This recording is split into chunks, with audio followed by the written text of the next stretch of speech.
Well, thanks, Jane. Golly. My name's Cyndi Masters, and I'm an alcoholic. And it's interesting because when I picked this sentence, Alice had reached out to me. I don't know, Alice was it been a couple months ago or something. And I do a Tuesday night group with mostly women that I sponsor. And and most of these women have been sober a long time. And I don't know, we went through the big book and we went through the traditions, and then we went through the traditions and relationships, and we read the golden key.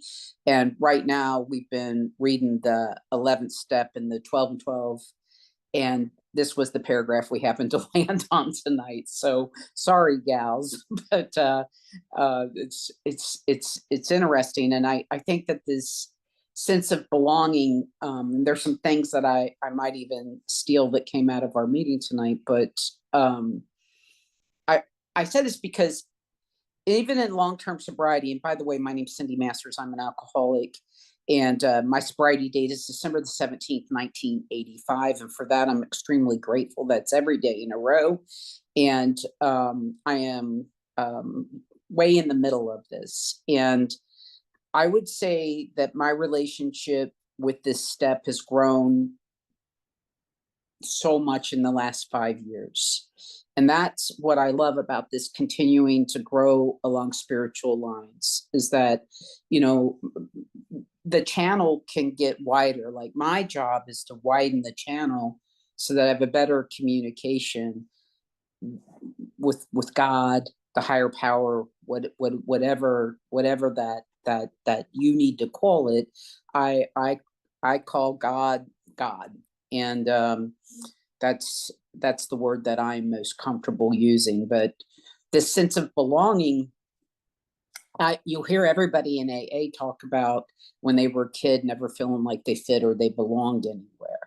One of the things that came up in our meeting tonight was that, um, you know, I never fit and I never belonged. But what's changed in recovery is that I still often don't fit, but I belong. And so there's a difference in fitting and belonging. It's like fitting, I'm still an odd duck, right? I, but I belong, and I belong everywhere, not just in AA, not just with you, but I have a sense of belonging. And that happened when I strengthened my relationship with prayer and meditation. So it's that connection that I have, that when we pray and meditate, the way it talks about in the big book and in the 11th step, is we pray for God's will for us, right? The knowledge of his will and the power to carry it out. And the meditation, for me, is just getting still enough and getting my energy below my heart, so that when I meditate, I can hear God. Because if I don't meditate and get still enough to get my energy below my heart, there's too much of me. And so that's where that stillness. And during COVID, I took up native flute. And those of you that have heard me say this a million times.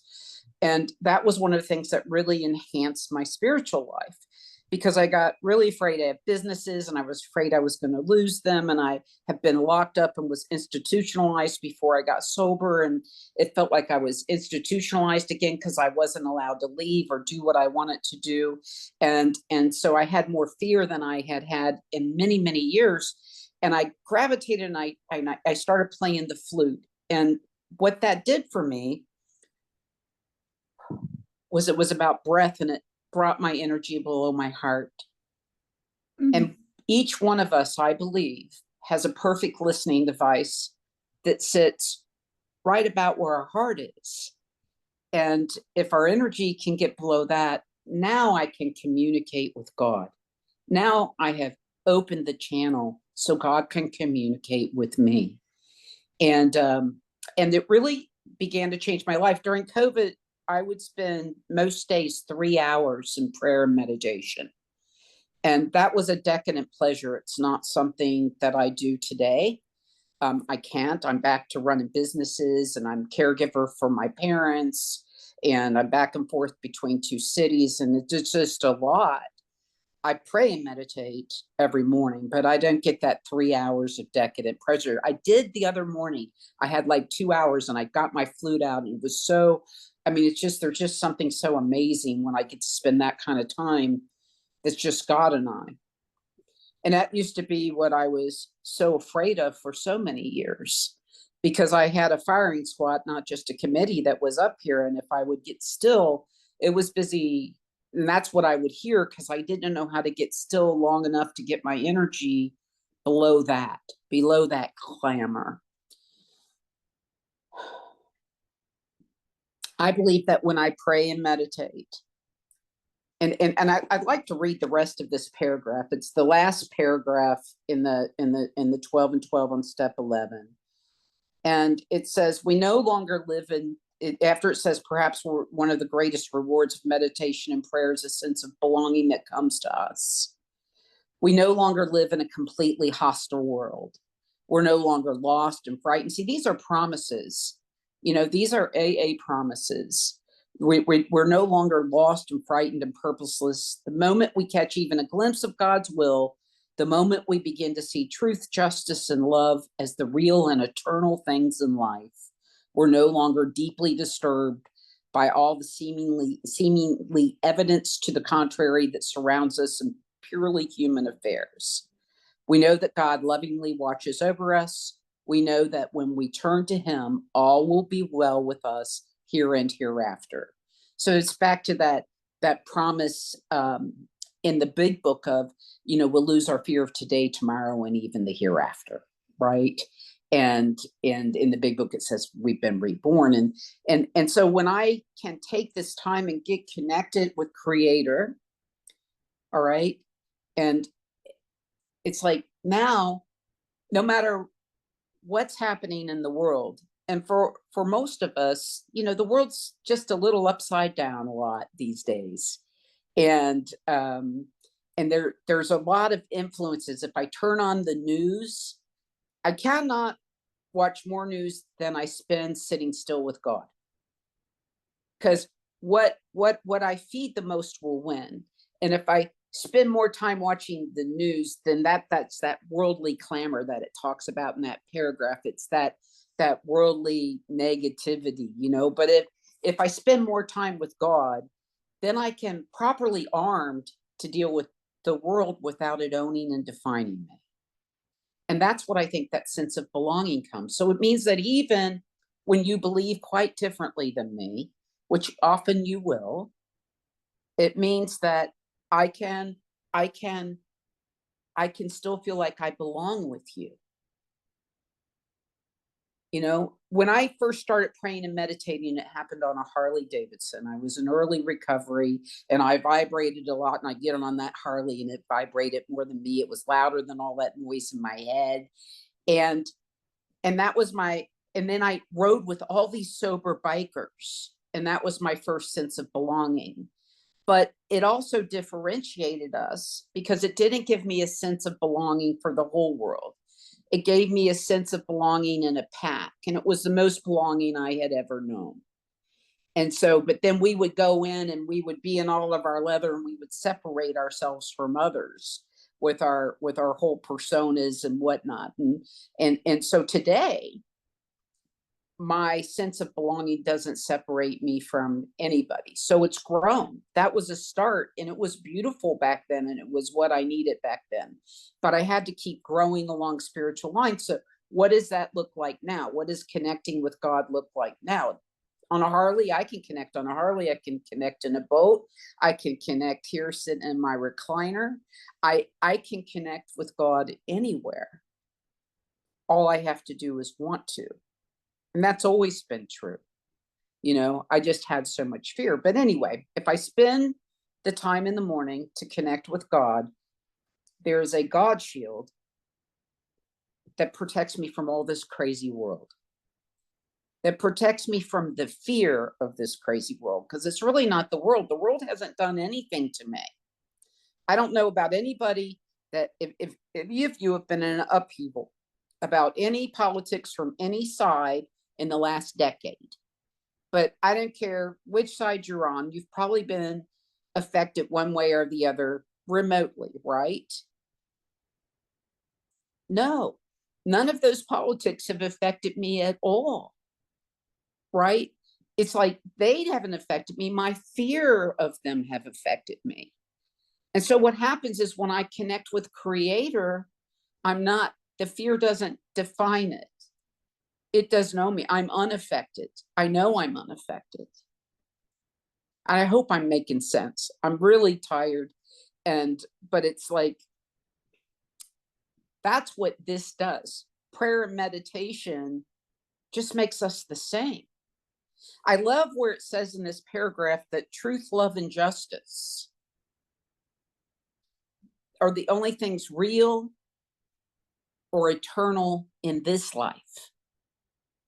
And one of the things that came up in our group tonight was like legacy.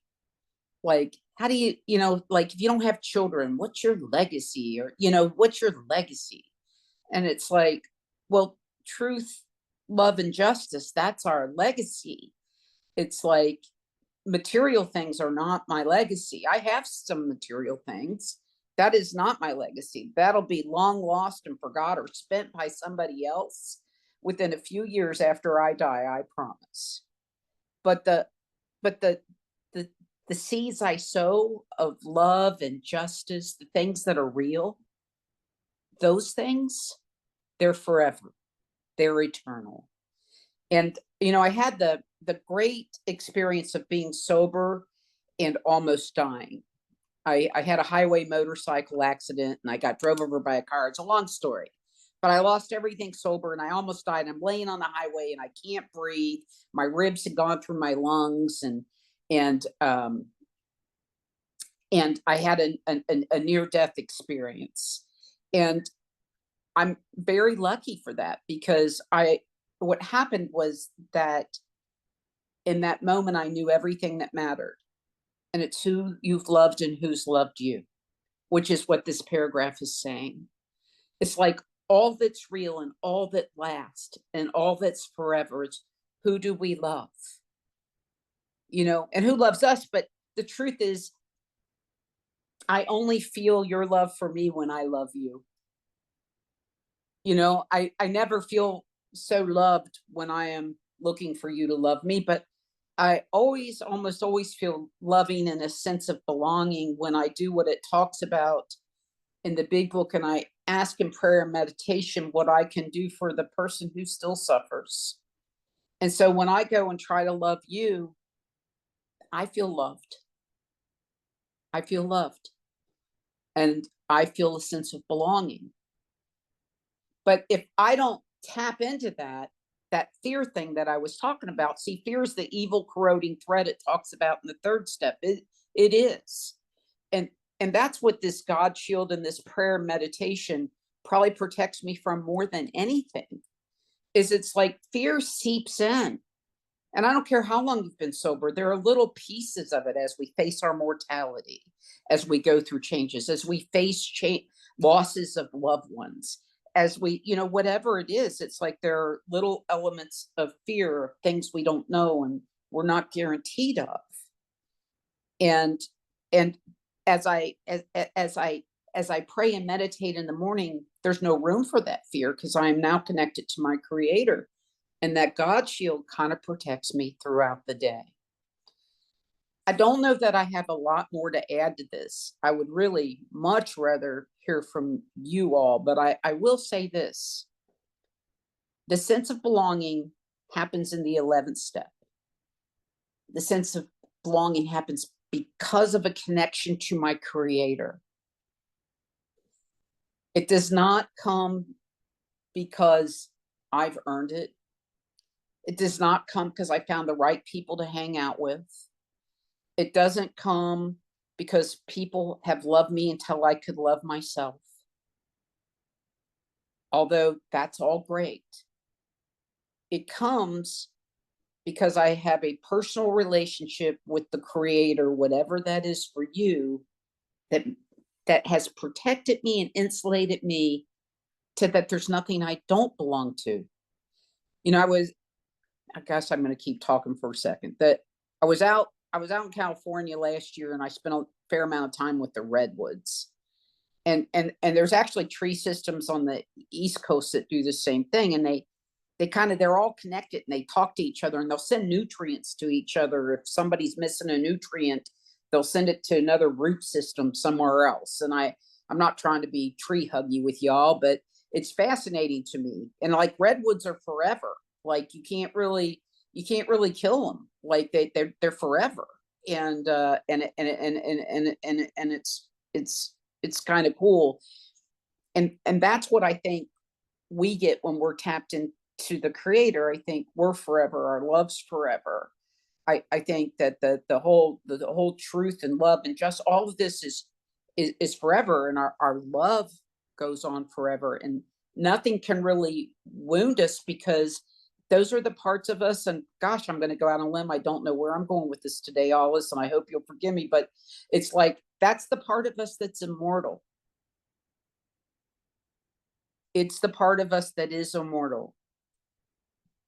And I realize it when I try to execute on what I think the creator would have me do and be for the day, just today. I don't need to do it tomorrow. I don't need to know what creator would have me do tomorrow. But I know that if I go about thinking about what can I do for you today? How can I be loving and kind? How can I carry this out? Wow, what an amazing life we have. And again, I'm sorry, I'm exhausted, but thank you for having me. I am still, I'm Alice, and I'm a grateful member of Alcoholics Anonymous. I really, really want to thank you, Cyndi, for saying yes. And I want to encourage people to use this time. Cindy's given us a lot of time to, as Teresa says, squeeze more juice out of Cyndi. Like, what a beautiful talk. Pat, you are up first. Come on in. Thank you, Alice. Thank you for all for your service. Cyndi, thank you so much. I've heard you before. I'm grateful to I haven't heard you in a while, so I'm grateful to hear you tonight. And I was really fascinated when you talked about the flute and your relationship with playing the flute and how that helps you get positioned heart-wise, so that you can widen that path, that process where your creator can come in and communicate with you. And I know you talked about the breathing that's involved playing the flute, but could you just maybe, is there another example you can get? I don't play an instrument, but I can understand the connection between music and playing and breathing and all of that. Can you expand on that just a bit? Sure. I don't know that the flute was different than the rhythm of my motorcycle. And so I think for me, the flute, like I think breath is important to deep meditation. I think that getting still, letting things go, particularly my thoughts, because the idea for me of meditation is not to have free thought, but to open a channel so I can hear what God would have me hear. And what the flute helped me with, and by the way, you didn't have to know how to play a single instrument to pick up something like native flute. It will play itself for you. It really will. But it can be that. It can be stacking rock. But it's something for me that I'm focused on an ease of breath. Some of the Eastern meditation practices, they do, and they go to different, and that is a breath and a vibration. So if we think of it as breath or vibration, so there's a vibration, we all operate vibrationally, right? And so I can feel you, right? And I need to, and you guys know, I mean, here's some, your crazy vibration. You know what I'm talking about. Like, when you're crazy, right? And that crazy vibration. The idea is whatever it takes to get that vibration to hear. And it's like, find your flute. Is it a flute? Is it stacking rocks? You know how people can take like these really little rocks and have a big rock sitting on top of it? Like, it's like that's a really cool practice. And it's like, I don't know what your practice is, but I believe that if you want something that will get your breathing below your heart, and you just seek, God shows up for us and shows us what will work for us. And it's like sometimes I've got a big waterfall out here on my patio in Louisville, and that alone, like there's something that just makes me breathe, take a deep breath, and immediately my energy falls below my shoulders. But, I did a lot of prison work for a long time, a lot of corrections work in AA, and I love being in prison as long as I don't have to stay today. But I've watched guys there be able to do this, right? With all the noise and all the crazy, and be able to get their energy below their hearts. And it's just important. It's not a thinking exercise. It's a feeling exercise. And for me, what the flute did is it just forced me to feel, because I didn't know how to play it. And I had to try to tune in so it could play itself. Beautiful. I don't know if that answered your question, but tried. Thank you, Cyndi. Marissa, I love that you have your hand up. Please come in. Hi everyone, Marissa May, alcoholic. Thank you so much, Cyndi, for coming and sharing tonight. I really was intrigued when you talked about belonging to a pack when you first were writing and getting sober, in comparison to belonging in all places. And I'm just wondering if you could share how you realized that you were seeking more belonging, or when that came, and you could share your experience on that, please. Sure. I was seeking more creator. So in other words, I got more belonging by seeking more creator, but it wasn't my focus wasn't on how can I have more belonging with the whole world. It was how can I be closer to creator. And and I'm a seeker. I read a lot. I have tons and tons of spiritual books, and I'm a seeker. And so by seeking to become closer to what God would have me do and be, then naturally this sense of greater belonging has happened. And in the beginning, I was a hybrid. It was the best I could do, but I was still self-willing and trying to keep myself safe. I did not have the level of trust with my creator that I have today. And so as this relationship's developed through the years, and it happens by wanting it to. I know that sounds so simple, but it's true. If you want your relationship with your creator to grow, it's going to. It just will. Not perfectly, very awkwardly, sometimes very painfully, but it will grow. And the thing that I encourage everybody to do is, if you're 50 years sober, don't stop. Don't think you have all there is. I don't have all there is. Like and I'm too greedy.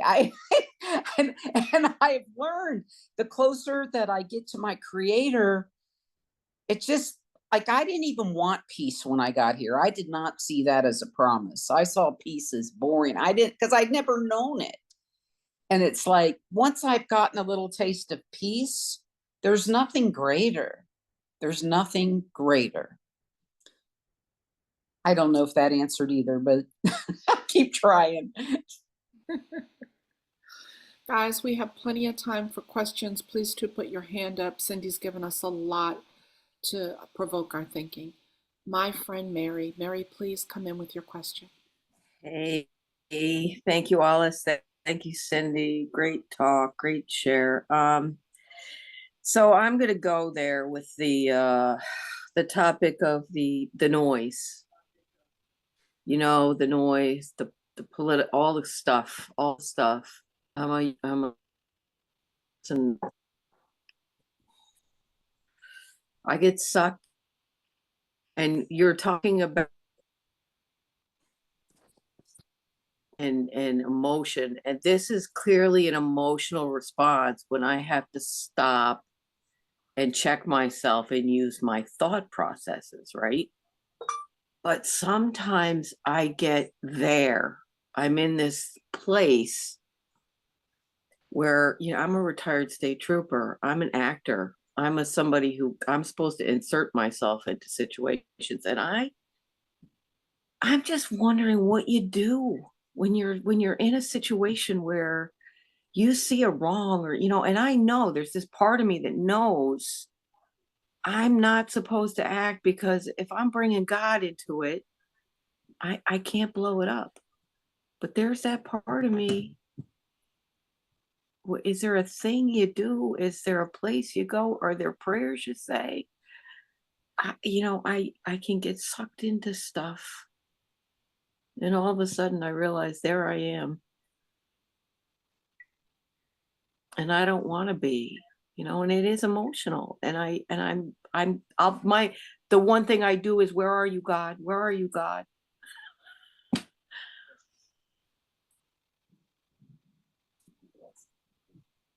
Well, I'll tell you a couple little stories. So my biggest defect of character in recent years is and it's one that really just became apparent to me from being on a committee. If you want to test everything, get on a committee. But but if I perceive somebody as bullying, there's something inside of me from long ago. It's an old idea that thinks I have to rise up and protect the people being bullied.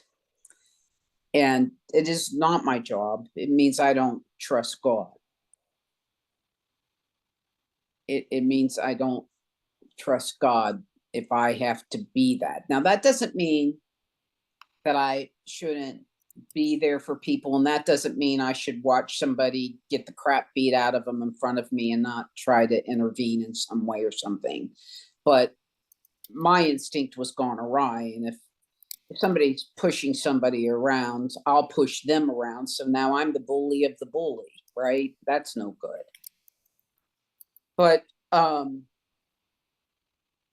in terms of the worldly stuff, like if you're talking about like, and I and you were cutting out a little bit, Mary, but if you're talking about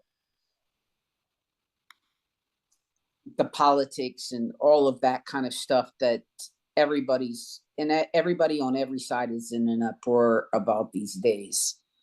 And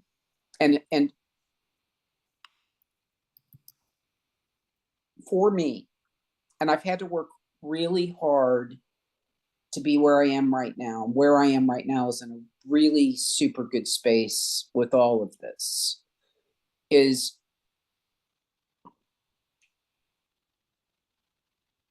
I have an employer named God. I have a creator that is I trust. And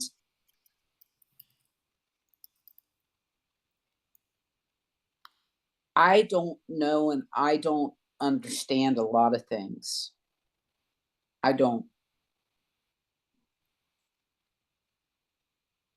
But what I do know is that for me, I finally really, really believe where the big book says we cease fighting anything or anyone. I really believe that I am the most useful to everybody when I'm not fighting anybody. And when I don't insert opinions unless asked. See, I always used to think everybody needed to know my opinion, and I thought I needed an opinion on everything. And I don't have all the information, right? I don't have all the facts. I don't know. So I influence what I can. I'm a really good neighbor. I watch out for my neighbors. And we've been caregivers for our neighbors. We've done all kinds of cool things that I'm really feel good about.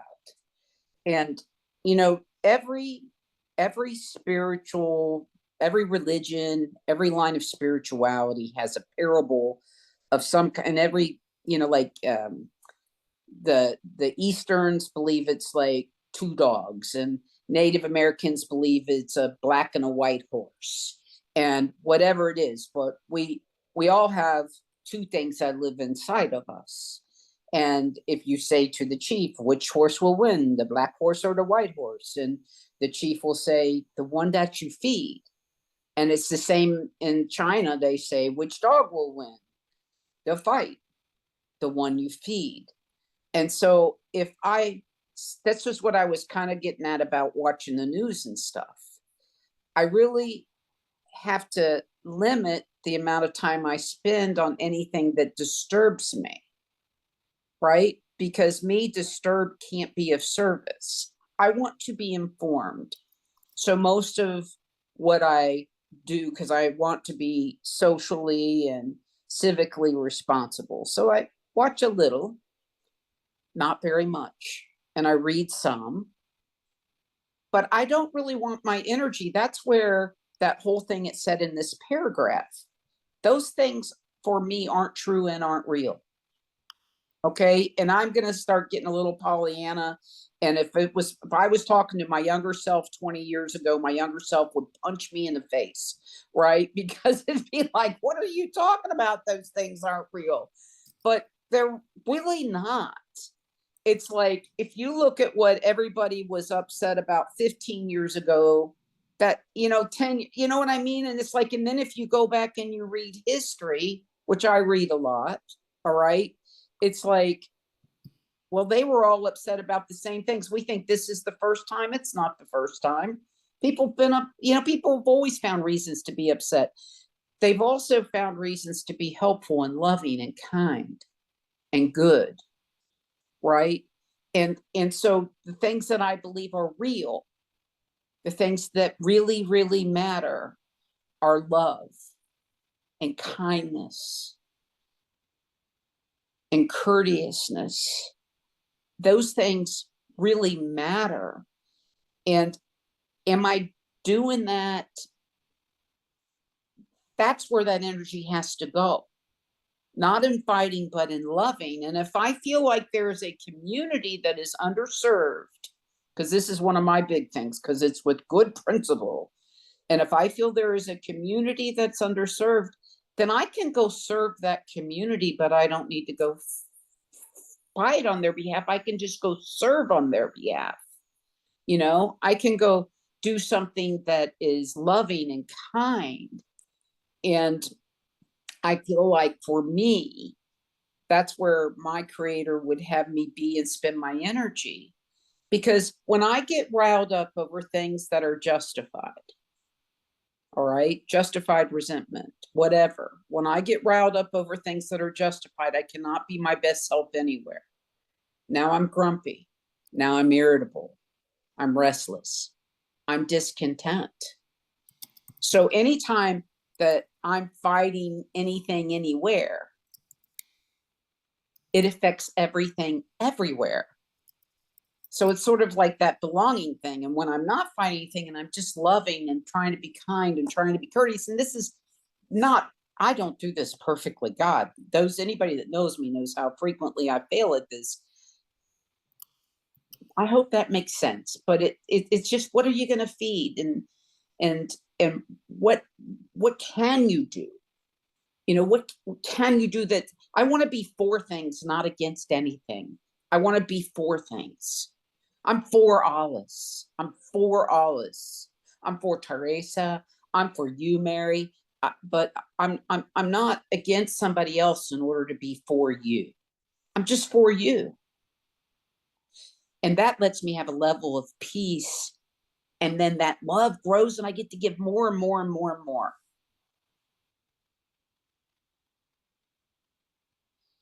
What a beautiful answer, Cyndi.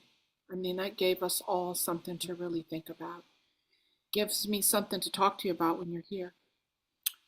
We have Jack that I'm going to invite in, but before we have Jack in, my friend Yuna online has asked for you to please share some of your favorite spiritual texts. What are the things that you would recommend we read? Oh, golly. Well, I'll go to Ollie, and I both love Rumi a lot. I love Kahil Gibran. I like a lot.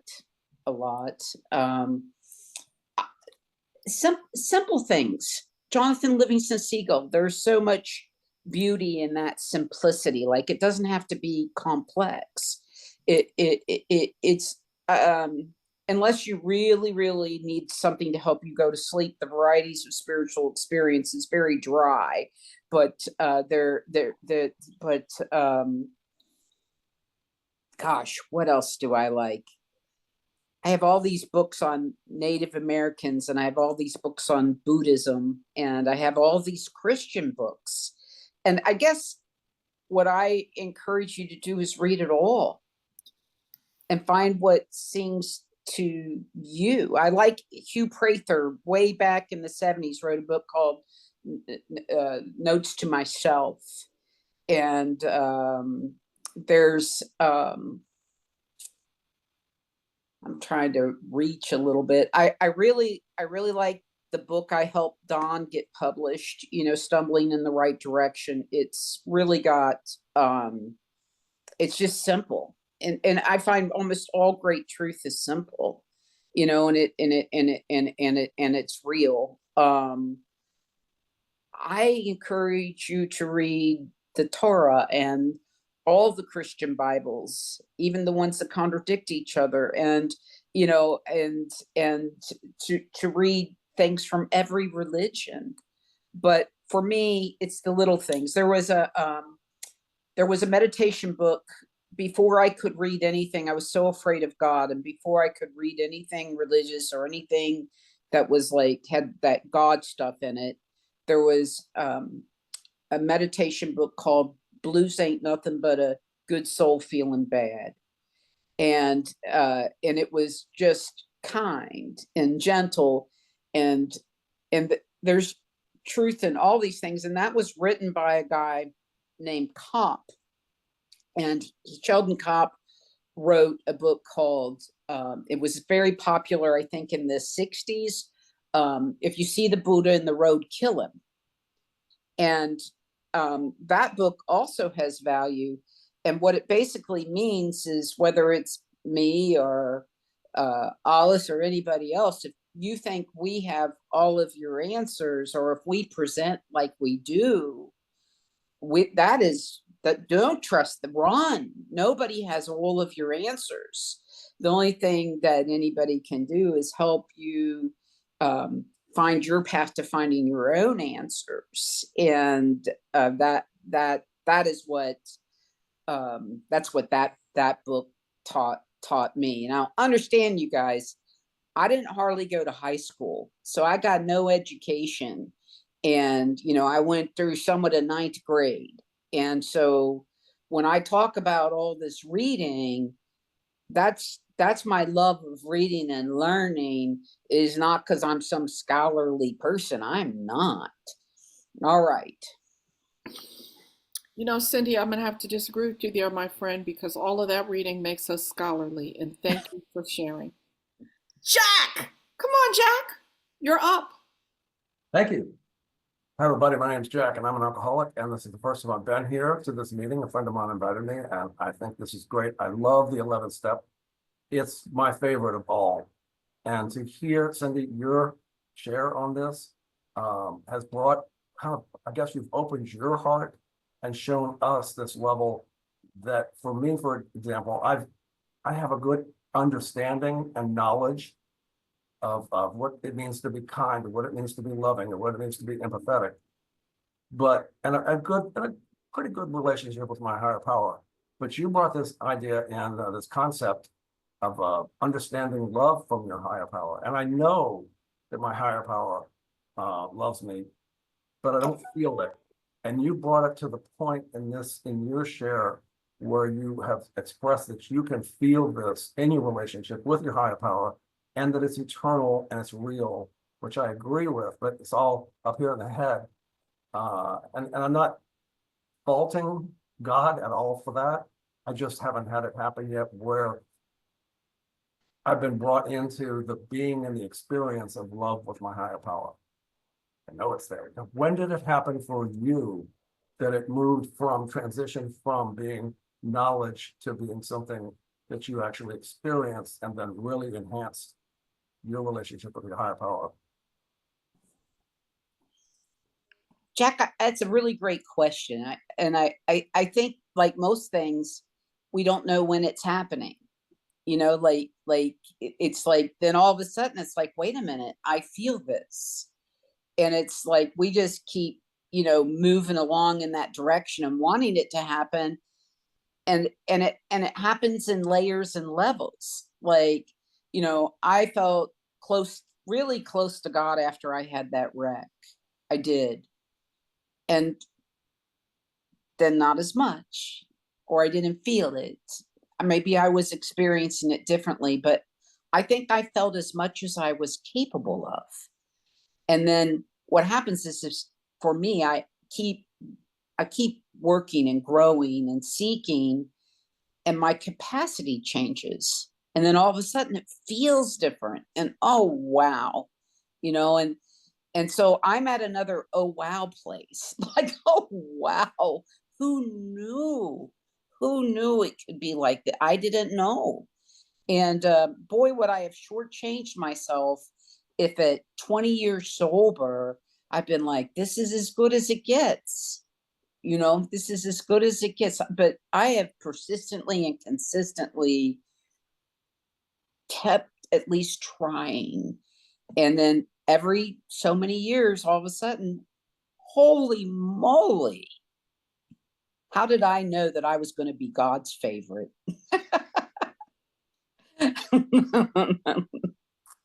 Yeah. Jack, we hope that you come back. We're here every Tuesday. Every Tuesday, we have a new speaker that talks about their experience with the 11th step. I'm not sure it ever gets better than Cyndi, but Oh, come on back and join us. My friend Lana, well, actually, Cyndi's friend Lana. Come on in, Lana.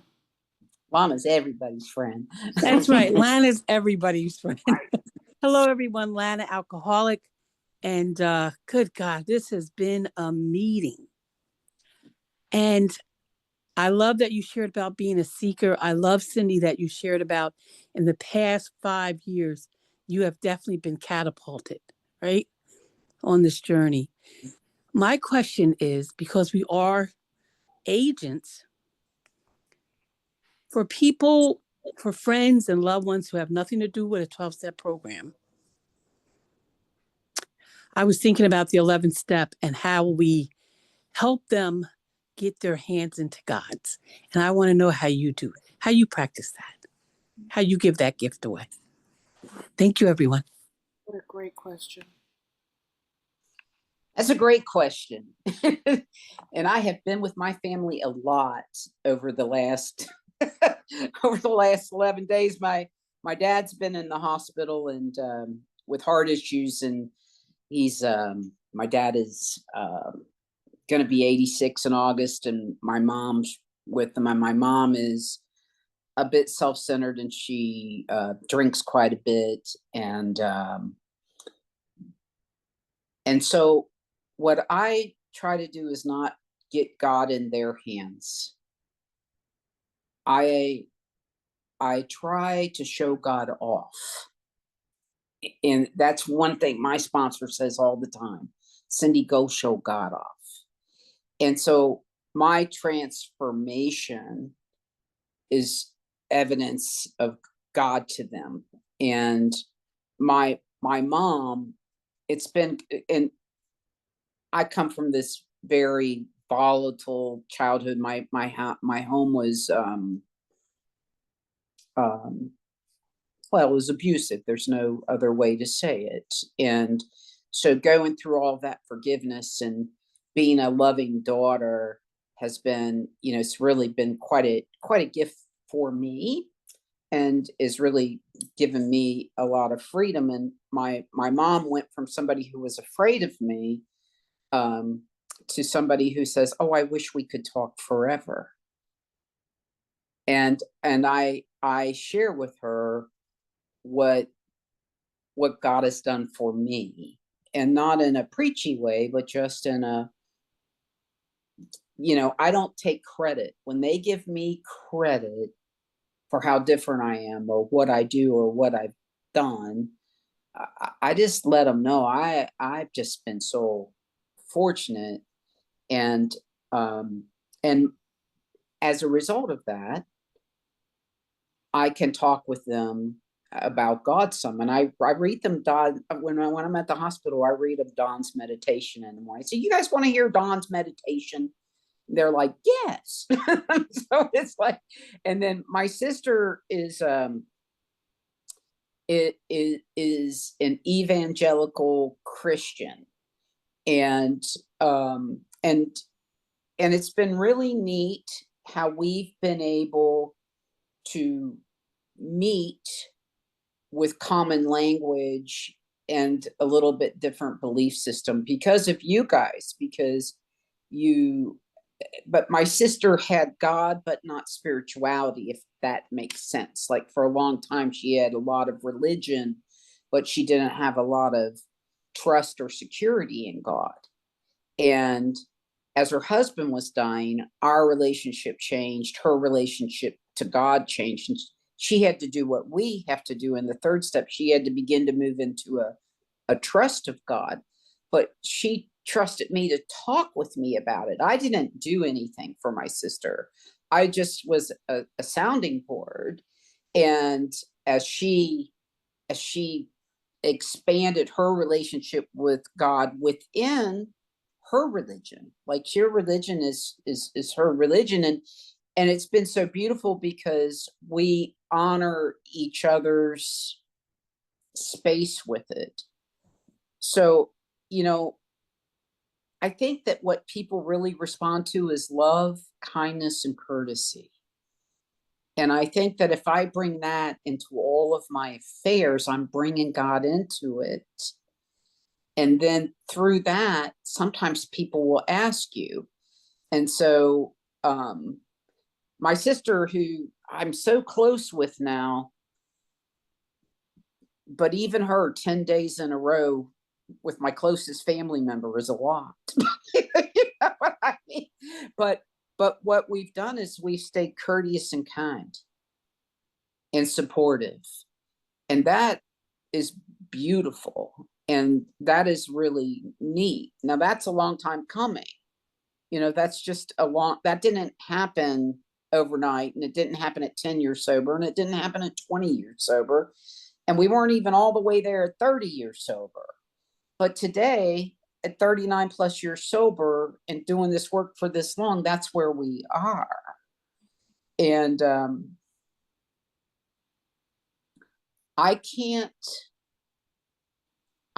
know what's best for anybody.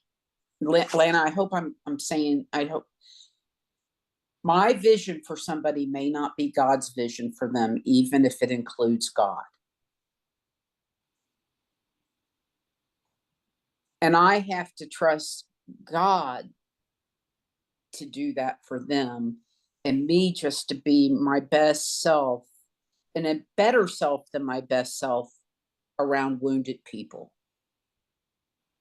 Right? Because it's usually people's woundedness that makes me think, God, I wish I could give you God, and I wish you could feel better, and I wish my mom didn't have to drink at night, and then tell me the next morning that, gosh, it's the fiber that's making her be in the bathroom all day. It's like, bless her heart, and it's like, I can just love her and say, I sure do hate that about that fiber, Mom. And then be a safe person who's approachable, so I don't diminish my usefulness down the road.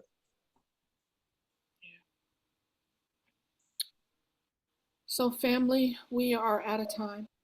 Cyndi, one of the things that I absolutely love about the ability to book is my ability to invite the people that I love and share them with the group. So thank you for saying yes to me. Thank you for being here this evening. Michelle, back to you. Thank you, Alice.